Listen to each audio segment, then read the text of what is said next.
The fight for gay rights that began in the 60s has had a lot of victories.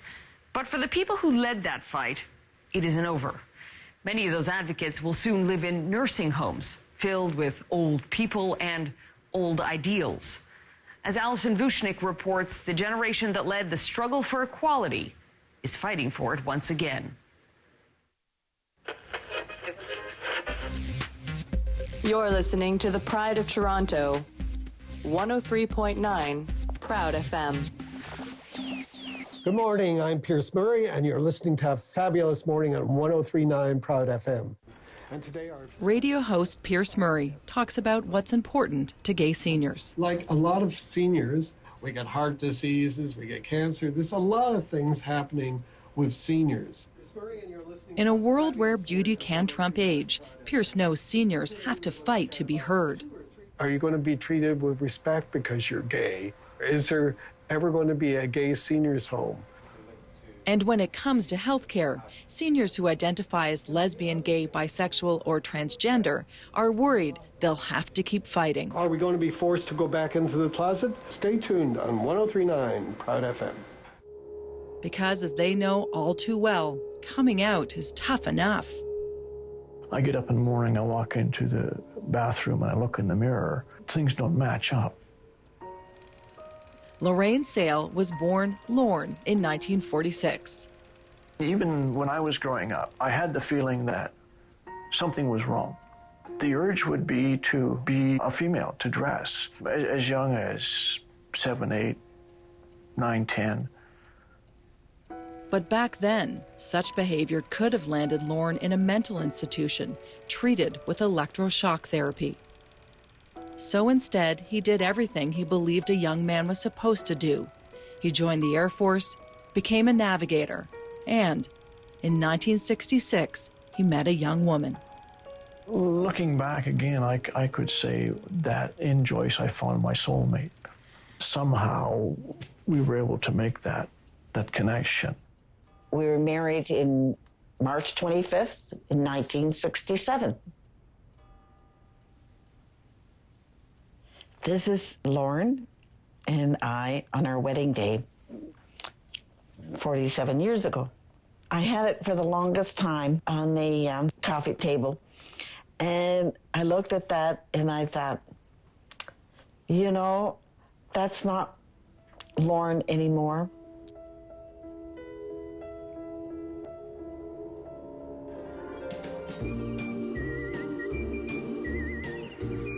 Just because there's snow on the roof doesn't mean the fire is out in the furnace.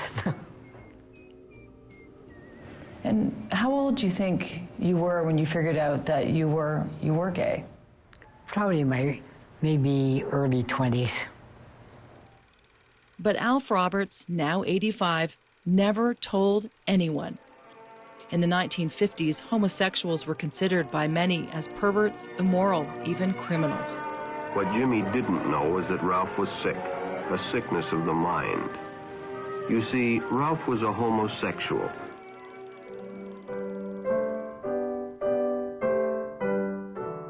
You didn't feel that you could live openly as a gay man? No. Why not? But they'll say, oh, well, he's a queer. You wouldn't want anything to do with him. For 80 years, Alf's defenses remained on high alert. He never married, never had a family, never fully able to be himself. It's not really a closet that's built when we talk about the closet. It's like a nuclear bomb shelter. For more than 2 decades, Bill Ryan, a professor of social work at McGill University, has been studying LGBT health. There's no place to breathe. There's no holes to breathe in. There's no light coming in. You have to police yourself all the time. For 62 years, Lawrence struggled, and it nearly tore him apart. I learned that the one emotion that men are allowed is anger. So I ended up with a very, very violent temper. And it was destroying his relationship with Joyce. One day, it became too much. After 62 years of fighting this unknown demon, I had to go and face it. I had to. At every chance, Lorne would leave his home in Windsor to become Lorraine in Detroit. Joyce couldn't help wonder what her husband was hiding. Because I had an awful suspicion that there was something that was hidden. At 62, Lorne finally had an answer. She was transgender, a woman trapped in a man's body. It was a revelation. It's liberation, it's freedom, it's wonderful. The night Lorraine confessed to Joyce was the only night they did not sleep in the same bed. Why did you decide to stay? 47 years we've been married. I wanted to stay, work it out, because I loved Lorraine very much. It is nothing short of remarkable that Lorraine and Joyce have made it work, and they want that to continue. My biggest fear is I get hit by a bus or something, I fall down and I wake up in a ward and look around and the other beds are filled with men. But Bill Ryan worries that acceptance may not be happening fast enough when it comes to health care. First of all, healthcare providers have to be aware of the fact that people who belong to sexual minorities are there. It's simply a numbers game.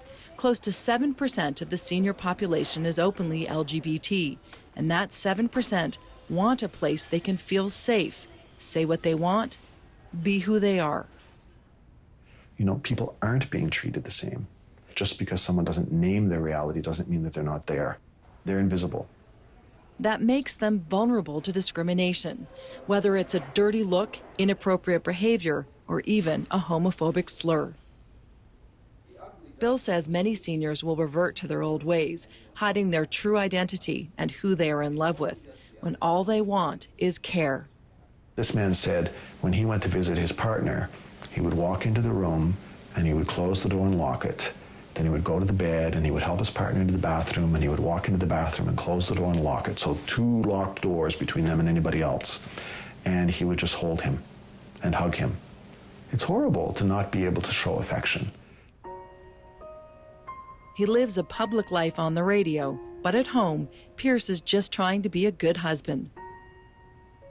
15 years ago, Pierce's partner, Taras, suffered a serious stroke and now requires constant care. The two refuse to hide who they are, but they do have to be clear. It killed me that I had to advertise the way we did. When we first advertised, we did gay couple requires domestic assistance. In the last 50 years, this generation has gone from being considered criminals to being able to marry. But for some, love is still taboo. Because I just knew that if I didn't bring it up right at the beginning, you wouldn't know whether people would apply or not. So the war is far from over. More. But as we say at Proud FM, have a great week and God save the Queens. Next. I just hope that the more homes across Canada will open themselves to LGBT groups. As long as they feel they don't have to go back into the closet, that's the big thing.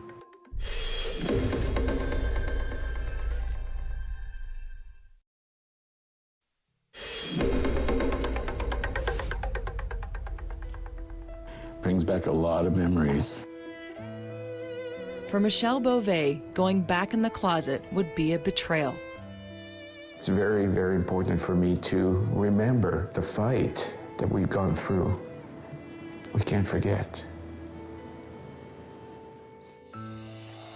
He came out over 30 years ago. It was a time of protest that changed the world, and a new disease terrified a nation. Well, I'm HIV positive. It's been a long, long road. Michelle is part of an unexpected and unprecedented demographic, the first generation to age with HIV, and that could be a problem as he gets older. I don't want people to treat me unfairly. For most of his life, Michelle was treated unfairly, called names, threatened, and ridiculed for his sexuality. And now, as he starts thinking about long-term care, residents of nursing homes may be the ones he fought against. You don't want to start having name calling, people looking at you, not understanding your lifestyle, going back in the closet. I don't want that. I'm scared. I'm scared of the future. HIV is no longer a death sentence, and Michel has far surpassed the 6 months he was originally told he would live. Others were not so lucky. Sometimes I wonder why. Like some people got infected, and some people did not, and others passed away. And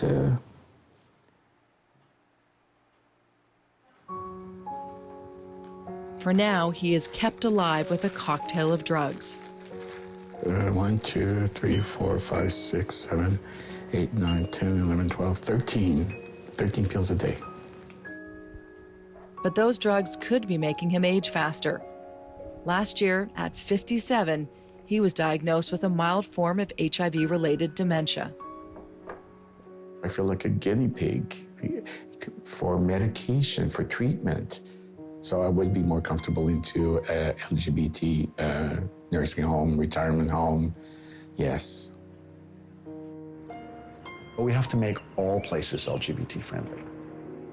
Because if they don't change because it's the right thing to do, then the courts will be telling them that they're acting in a way that's unconstitutional. Considering the sacrifices they've made, it's a right these seniors have earned. After Lorraine confessed she was transgender to Joyce 5 years ago, the marriage could have easily ended. But they stuck together and created a new life for themselves. And after almost 50 years together, they're not afraid of a little PDA. Joyce also says Lorraine's anger has subsided. Their relationship never better. Now it's easy to talk to Lorraine. Before, it was like I was almost afraid of how her reaction might be. It's so much better now. Lorraine and Joyce have won their battle and refuse to let others dictate what their marriage should look like. Regardless of what your policies are, regardless of what your thinking is, this is what our relationship is. This is who I am to her, this is who she is to me, and this is how we want our relationship to be respected. Toronto's Fudger House became gay positive, not gay only, in 2004. When Alf Roberts moved in 5 years ago, he finally came out of the closet at 80 years old. This one. This is your favorite photograph really this month? He's a really good looking young thing, yeah. Creating that environment means gay-friendly activities, like this LGBT reading group, not assuming everyone is straight, and making everyone feel comfortable. I can be more open and actually be myself. Is there freedom in that? That's it, yeah. That's one of the big things, being completely free. Alf also attended his first Pride Parade as an octogenarian. It's the first time in my life I was able to shoot a water gun at a policeman and get away with it. Love has no expiry date, and whether you're in a home or not, receiving care should not get in the way. Do you think that if you hadn't come here, you may never have been open? Probably. I just hope that perhaps more homes across Canada will open themselves to LGBT groups, and as long as they feel they don't have to go back into the closet, that's the big thing.